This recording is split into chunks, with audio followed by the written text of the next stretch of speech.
Hello दोस्तों, स्वागत है आपका स्पार्क कोचिंग सेंटर में। तो गाइज आज की वीडियो में हम पढ़ेंगे क्लास 12th की हिंदी, जिसमें हम पढ़ेंगे काव्य खंड के जो 9 चैप्टर मैंने बताए थे उसके इंपॉर्टेंट क्वेश्चंस। ठीक है, और ये सारे क्वेश्चंस कहीं ना कहीं आपको आपके सपोर्ट मटेरियल में मिल जाएगा। एक आध क्वेश्चन थोड़े से यहाँ वहाँ हो सकते हैं, ठीक है, उनको भी हम ट्राई करेंगे कि जो आप ट्राई करें कि आप कहीं ना कहीं से उसको पढ़ लें। ठीक है, साथ ही साथ मैं आपको बता दूं यहाँ पर हम पॉलिटिकल साइंस का भी प्रिपरेशन करवा रहे हैं, जियोग्राफी ऑलरेडी करवा चुके हैं, फिजिकल एजुकेशन करवा चुके हैं। बच्चों के बहुत सारे क्वेश्चन उसमें से टकराए थे, तो ट्राई करें कि आप पॉलिटिकल साइंस की वीडियोस को भी जरूर देखें। प्लेलिस्ट बनी हुई है, जस्ट आपको विजिट करना है और वीडियोस को वॉच करना है। तो आइए स्टार्ट करते हैं वीडियो को। ठीक है, यहाँ पर इंपॉर्टेंट क्वेश्चंस बताएंगे। देखिए, देवसेना का गीत और कर्नालिया का गीत, ठीक है, 2 चैप्टर हैं, दोनों में से क्वेश्चन कहीं ना कहीं पूछे गए हैं। यहाँ से देखिए, पहला क्वेश्चन है आपका, देवसेना की हार व निराशा के क्या कारण थे? ये आपको डिफाइन करना है। 5 या 2 मार्क्स का क्वेश्चन आ सकता है पेपर में, जरूर पढ़ के जाए। आगे देखिए, दूसरा क्वेश्चन है, कवि ने आशा को बावली क्यों कहा है? ठीक है, जो कवि हैं वो ऐसा क्यों कहते हैं कि जो आशा होती है, जो ऑप्टिमिज्म होता है, ठीक है, वो कहीं ना कहीं बावला है, बेकार है, ठीक है, मेनियक है। ठीक है, जो हनी सिंह का एक गाना है वो भी मीनियक उस टाइप का है। ठीक है, तो ये भी 5 या 2 मार्क्स का आ सकता है। आगे देखिए, क्वेश्चन नंबर 3 है, कर्नालिया का गीत भारत की सांस्कृतिक गौरव गाथा का गीत है, पठित गीत के आधार पर अपने विचार व्यक्त कीजिए। देखिए, यहाँ पर बताना है आपको कि जो कर्नालिया का जो गीत है वो कहीं ना कहीं भारत की संस्कृति की गौरव गाथा को गाता है। क्या ये सचमुच सही है? ठीक है, ये आपको बताना है। आगे देखिए, साथ ही साथ मैं सारे इंपॉर्टेंट क्वेश्चन बता रहा हूँ यहाँ पर। तो अब अध्याय 2 है, सरोज स्मृति। ठीक है, तो इसका पहला क्वेश्चन है आपका, आकाश बदलकर बना मही में आकाश और मही शब्द किनकी ओर संकेत करते हैं? देखिए, यहाँ पर मैं आपको थोड़ा सा बता देता हूँ, ठीक है, कहीं ऐसा ना लगे कि मुझे चैप्टर नहीं पता हो। ठीक है, तो देखिए, यहाँ पर जो आकाश है वो किस ओर इशारा कर रहा है? उसकी पत्नी की ओर। ठीक है, कवि की जो पत्नी है उसकी ओर, और जो मही है ना वो कहीं ना कहीं उनकी पुत्री की ओर इशारा कर रहा है। ठीक है, तो इस क्वेश्चन को आप जब सपोर्ट में पढ़ेंगे तो इजीली देखेंगे वहाँ पर, और ट्राई करें कि वहाँ से पढ़ने की कोशिश करें। आगे देखिए, क्वेश्चन है दिखा रखा है, सेकंड क्वेश्चन है, वह लता वहीं की जहाँ कली तू खिली पंक्ति के द्वारा किस प्रसंग को उद्घाटित किया गया है? देखिए, यहाँ पर बताया गया कि वह लता वहीं की जहाँ कली तू खिली, मतलब कि जो माँ और पुत्री हैं दोनों का जन्म एक जगह होता है, दोनों का पालन पोषण एक जगह होता है। ठीक है, तो यहाँ पर ये चीज़ें आपको डिफाइन करना है, इजीली आपको सपोर्ट मटेरियल में मिल जाएगा। आगे देखिए, तीसरा क्वेश्चन है, शकुंतला के प्रसंग के माध्यम से कवि क्या संकेत करना चाहते हैं? देखिए, ऋषि कनव ऋषि कह सकते हैं, ऋषि कनव। ठीक है, उन्होंने भी एक दत्तक पुत्री को पाला था, उसी तरीके से कहीं ना कहीं यहाँ पर भी है, लेकिन वो उसके सौतेले पिता थे, एक तरीके से धर्म पिता थे। लेकिन यहाँ पर ये जो क्या नाम है, जो यहाँ पर कवि हैं वो उसके सच्चे पिता हैं, कहीं ना कहीं ट्रू पिता हैं, कि वही सच्चे पिता हैं। ठीक है, मतलब अपने।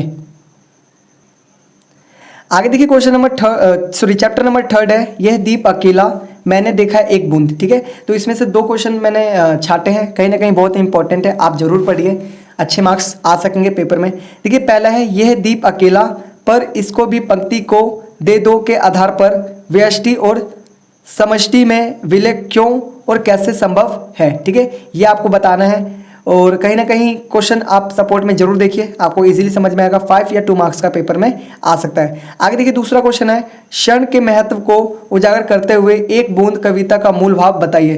जो क्षण होता है, एक पल होता है, उसका महत्व क्या है, इस चीज को आपको यहाँ पर डिफाइन करना है। कहीं ना कहीं 5 या 2 मार्क्स का क्वेश्चन आ सकता है पेपर में। आगे चलते हैं। आगे क्वेश्चन आपका अध्याय 4, जिसका नाम है बनारस दिशा। ठीक है, तो आइए देखते हैं। पहला क्वेश्चन है, वसंत कब आता है, विस्तार से समझाएं। ठीक है, जो वसंत है वो आता कब है, ये आपको यहाँ पर डिफाइन करना है। ठीक है, ये भी कहीं ना कहीं 5 या 2 मार्क्स का पेपर में क्वेश्चन आ सकता है, तो जरूर प्रिपेयर करिए। आगे सेकंड क्वेश्चन, बनारस में बसंत का आगमन कैसे होता है और उसका क्या प्रभाव इस शहर पर पड़ता है? देखिए, यहाँ पर पूछ रहे हैं कि बसंत का आगमन कैसे होता है, देन क्या इस शहर में इफेक्ट पड़ता है, कुछ उसका कुछ प्रभाव पड़ता है। ठीक है, आपको अपने शब्दों में बताना है, या तो आप सपोर्ट मटेरियल अच्छे से पढ़ सकते हैं। तीसरा क्वेश्चन है, बनारस कविता का प्रतिपाद्य विषय बताइए। जो बनारस कविता है उसका प्रतिपाद्य विषय क्या है, ये आपको यहाँ पर बताना है। ठीक है, कहीं ना कहीं 5 या 2 मार्क्स का क्वेश्चन आ सकता है। आगे देखिए, चौथा क्वेश्चन है, मैं स्वीकार करूं मैंने पहली बार जाना हिमालय किधर है, प्रस्तुत पंक्तियों का भाव स्पष्ट कीजिए। देखिए, ये बता रहे हैं कि मैंने पहली बार जाना कि जो क्या नाम है, जो पर्वत है वो किस साइड है, ये दिशा के रूप में जान पाए वो। ठीक है, कि किस दिशा में पर्वत है, तो कहीं ना कहीं उत्तर दिशा में। ठीक है, तो ये चीज़ें यहाँ पर डिफाइन कर रहा है जो कवि है। ठीक है, ये कहीं ना कहीं 5 या 2 मार्क्स का पेपर में आ सकता है। चलिए आगे देखते हैं चैप्टर नंबर 5। आगे देखिए क्वेश्चन नंबर अध्याय नंबर 5 है आपका, तोड़ो और बसंत आया। ठीक है, तो यहाँ पर देखते हैं, इसमें 2 मार्क्स, 2 ही क्वेश्चन मैंने निकाले।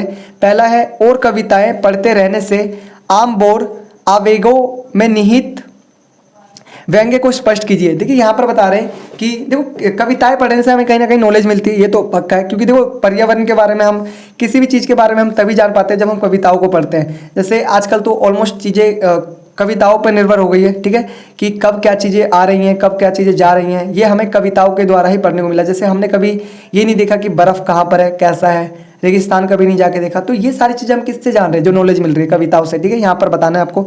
दूसरा, बसंत आया कविता में कवि की चिंता क्या है, उसका प्रतिपाद्य लिखिए। जो बसंत आया, ठीक है, उसमें कवि क्या कहना चाहता है। देखो आज कवि ये कहना चाहता है कि कहीं ना कहीं जो बसंत आया हमें तो पता ही नहीं लगता, वो भी पता कैसे लगता है, कैलेंडर के हिसाब से।